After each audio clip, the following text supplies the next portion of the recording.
Hey guys, so today I'm reviewing the BB2000 Bidet.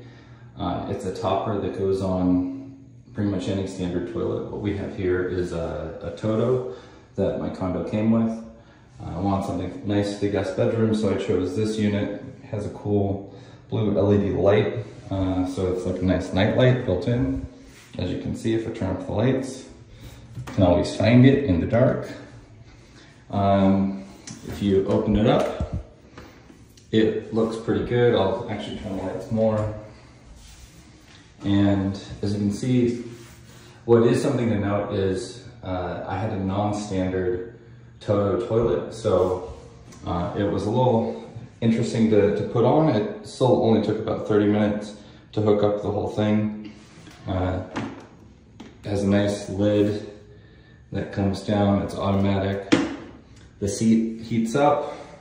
We have a nice mounted wall remote, which has all sorts of settings, from direct spray, splash, even a fan, heating. It has all the features. This is definitely one of the more premium lines.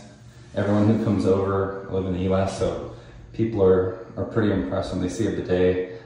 Some of the guys are a little uncertain about it. It's pretty funny.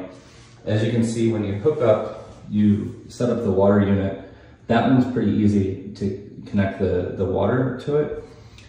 You do have to be mindful of the extension or the electrical cord. For this one, we didn't really, as you can see, don't have an electrical wall socket to attach it, so I did have to get an extension cord. I got this nice thing which plugs in, covers up the wall socket.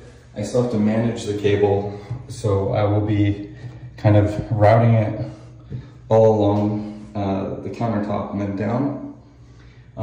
It looks a little messy right now, but what I plan to do is just put some nice caulking and just to line it around the wall so it's more seamless in how it looks.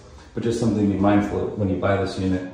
You want to make sure that you do have an electrical source somewhere nearby, and there's a bunch of extension cords like what I have here, which you can do, but it will take a little work in terms of the cord management. Anyway, highly recommend this unit. It's overall really solid, has tons of options, works for all fronts and ends, and overall the cleaning of it is actually really good. One thing I should let you guys know is this aluminum. As you can see, there's some scratches here. You just have to be mindful when you clean it. It came with a warning to not use any sort of abrasive tools on it, and we ended up using like a brush with some cleaner, and that actually ended up resulting in some scratches. So you just have to be careful about this one part when cleaning it. Overall, I'd say I'm very satisfied with it. Would definitely recommend. It has way more features than the other units. And the install, like I said, only took about 30 minutes. You can do it yourself. Anyway, hope you enjoy the review.